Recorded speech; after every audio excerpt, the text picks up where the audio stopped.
ಶಾಲೆಗಳಲ್ಲಿ ಉಚಿತವಾಗಿ ಸಿಎಸ್ಸಿ ಸೇವೆ ನೀಡುವ ಮೂಲಕ ಬಡ ಜನರಿಗೆ ವರದಾನವಾದ ಶ್ರೀ ಕ್ಷೇತ್ರ ಧರ್ಮಸ್ಥಳ ಗ್ರಾಮಾಭಿವೃದ್ಧಿ ಯೋಜನೆಯ ಮಹತ್ಕಾರ್ಯ. ಶ್ರೀ ಕ್ಷೇತ್ರ ಧರ್ಮಸ್ಥಳ ಗ್ರಾಮಾಭಿವೃದ್ಧಿ ಯೋಜನೆ ಬಿಸಿ ಟ್ರಸ್ಟ್ ಕಾಗವಾಡ ಹಾಗೂ ಪ್ರಗತಿ ಬಂಧು ಸ್ವಸಹಾಯ ಸಂಘಗಳ ಒಕ್ಕೂಟ ಸಂಬರಗಿ ವಲಯ ಇವರ ಸಂಯುಕ್ತ ಆಶ್ರಯದಲ್ಲಿ ಬೆಳಗಾವಿ ಜಿಲ್ಲೆಯ ಕಾಗವಾಡ ಮತಕ್ಷೇತ್ರ ವ್ಯಾಪ್ತಿಯ ಜಂಬಗಿ ಗ್ರಾಮದಲ್ಲಿ ಸಾಮೂಹಿಕ ಸತ್ಯನಾರಾಯಣ ಪೂಜೆ ಹಾಗೂ ಧಾರ್ಮಿಕ ಸಭಾ ಕಾರ್ಯಕ್ರಮ ಹಮ್ಮಿಕೊಳ್ಳಲಾಗಿತ್ತು.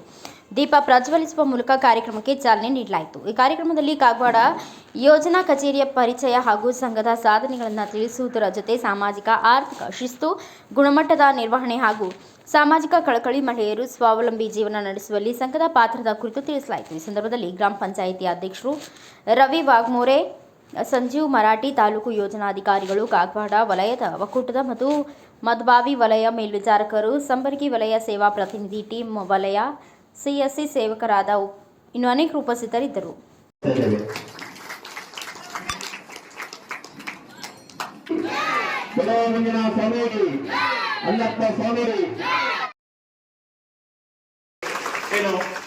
ಸಾರ್ವಜನಿಕವಾಗಿ ಇವತ್ತು ಬಳಕೆ ಮಾಡುವಂತ ಇವತ್ತು ಅಭಿವೃದ್ಧಿ ಕೆಲಸಗಳಿಗೆ ಇವತ್ತು ಕೊಟ್ಟಿದ್ದೇವೆ. ಬಹಳ ದೊಡ್ಡದಾದಂತಹ ಆಶ್ಚರ್ಯ ಪಟ್ಟರು ಅವರು. ಎಷ್ಟು ದೊಡ್ಡ ಮೊತ್ತದಲ್ಲಿ ಇವತ್ತು ನಮಗೆ ಪ್ರತಿ ಒಂದು ಬೇಡಿಕೆ ಬಂದಾಗ ಕೂಡ ನಾನು ಅವರಿಗೆ ಈಗ ಮಾಹಿತಿಯನ್ನು ಹಾಕ್ತಾ ಇದ್ದೇನೆ. ತುಂಬಾ ಖುಷಿಯನ್ನು ಪಟ್ಟಿದ್ದಾರೆ. ಆ ರೀತಿಯಲ್ಲಿ ಇನ್ನು ಬರ್ತಾ ಇದೆ. ಈಗೊಂದು 2 ಬಂತು, ಮತ್ತೆ ಪರಿಶೀಲನೆ ಮಾಡಿ ಕಳಿಸಿದೆ. ಈ ಭಾಗದಲ್ಲೂ ಕೂಡ ಇವತ್ತು ಕೊಟ್ಟಿದ್ದೇವೆ. ಖಂಡಿತವಾಗೂ ನಾನು ಹಿರಿಯರಲ್ಲಿ ಹೇಳುವಂತದ್ದು, ಇವತ್ತು ಒಂದು ದೇವಸ್ಥಾನ ಅಭಿವೃದ್ಧಿ ಮಾಡ್ತೀರಿ ಅಥವಾ ಒಂದು ಸಭಾಭವನ ಮಾಡ್ತೀರಾ ಅಥವಾ ಒಂದು ಸ್ಮಶಾನ ಅಭಿವೃದ್ಧಿ ಮಾಡ್ತೀರಾ, ಅದಕ್ಕೆ ಬೇಕಾದಂತ ಪೂರಕ ವ್ಯವಸ್ಥೆಗಳು ಅಂದ್ರೆ ನಾವು ನಮ್ಮಿಂದ ಎಲ್ಲವನ್ನು ಕೊಟ್ಟು ಮಾಡಬೇಕಾಗುದಿಲ್ಲ. ನೀವು ಮಾಡುವಾಗ ಆ ಎಸ್ಟಿಮೇಟಿನ ಆಧಾರದಲ್ಲಿ 10% 20% ವರೆಗೆ ಇವತ್ತು ಪೂಜೆ ಅಂದ್ರೆ ಕಳೆದ 3 ವರ್ಷದಿಂದ ಮಾರ್ಗದರ್ಶನ ಕಾರ್ಯಕ್ರಮಗಳು ಇವತ್ತು ನಿರ್ಗತಿಕರು ಇವತ್ತು ನಮ್ಮ ಏನು ಊರಲ್ಲಿ ಇವತ್ತು ಯಾರು ಅವರ ಮನೆಯಲ್ಲಿ ಯಾರು ಇರುವುದಿಲ್ಲ, ಅವರಿಗೆ ಯಾರು ನೋಡ್ಕೊಳ್ಳೋರು ಇರುವುದಿಲ್ಲ, ಅಂತವರು ಅಲ್ಲಿ ವಾಸ ಮಾಡಿಕೊಂಡು ಯಾರೋ ಒಂದು ಕೊಟ್ಟಂತ ರೊಟ್ಟಿ ಅನ್ನ ತಿನ್ಕೊಂಡು ಇವತ್ತು ಜೀವನ ಮಾಡುವಂತದ್ದು ಎಲ್ಲೋ ಒಂದು ಗುಡಿಸಲಲ್ಲಿ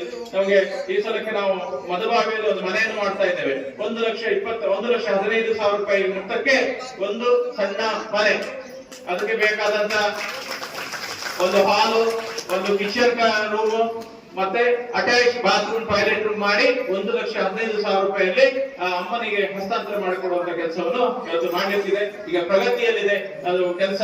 ಅದಕ್ಕೆ ಏನಂತ ಹೇಳಿದ್ರೆ ಸಂಪೂರ್ಣ ಜವಾಬ್ದಾರಿ. ಎಲ್ಲಿವರೆಗೆ ಅಂತ ನಮ್ಗೆ ಬಹಳ ದುಃಖ ಆಗ್ತದೆ ನೋಡುವಾಗ. ಅದು ನಾವೀಗ ಒಂದು ಹಿರಿಯರ ಹೋಗೋದು ಆಗೋಲ್ಲ. ಆದ ಕಾರಣ ಇದು ಪೂಜಾ ಕಾರ್ಯಕ್ರಮ ಉದ್ದೇಶ ಏನಂದ್ರ ಪ್ರತಿಯೊಬ್ಬರಿಗೆ ಈ ಧರ್ಮಸ್ಥಳದ ಮಹಾಪ್ರಸಾದ ಸಿಗಲಿ ಅನ್ನೋ ಉದ್ದೇಶ ಇರಬೇಕನ್ನಿಸ್ತದೆ ನನಗ.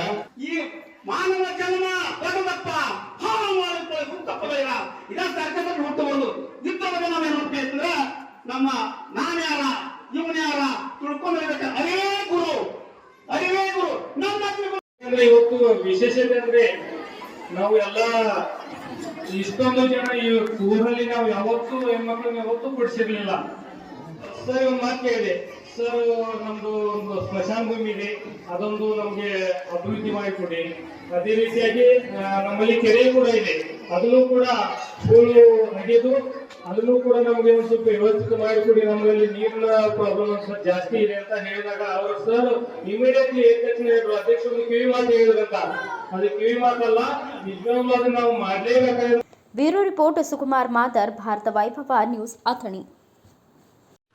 Thanks for watching. Read, discuss and debate with editor Dr. Yan Prashant Rao. Wanted reporters in print, digital and visual media for Bharat Vaibhav Daily Newspaper, BV News 5 Channel and BV Fast Web News from all the talukas of Karnataka, Goa and Maharashtra.